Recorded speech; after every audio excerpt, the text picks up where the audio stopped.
Avec un E pour toutes les femmes, celles qu'on ignore, dont on s'épargne, la vue, à l'écrit, dans le texte. De fait, le masculin, c'est notre contexte, notre cadre et notre champ lexical, même si forcément, du coup, c'est bancal, vu que sans E, logique, t'as que la moitié de l'humanité qui est représentée.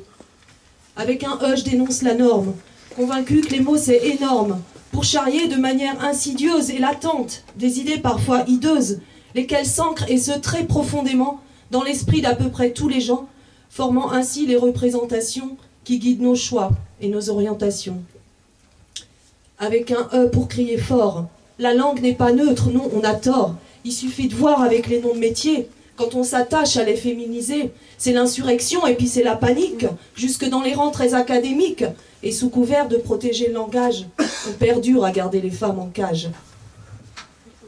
Avec un E, moi je refais le monde. Mais cette fois, tu vois, j'y ajoute mon ombre. Je refuse cette invisibilité, laquelle accuse mon inégalité, car hors de toute verbalisation, l'existence demeure juste une notion. En effet, si les mots ne sont pas les choses, pas même une chose naît en dehors de la prose. Avec un E sans parenthèse. Et c'est là que réside toute ma thèse. Les symboles, je le crois, construisent le monde, et façonnent nos idées et croyances en nombre. Or, que crois-tu que laisse comme trace dans l'esprit des mômes quasi dès la crèche, à cause d'un vieux conte grammairien, que le masculin l'emporte sur le féminin.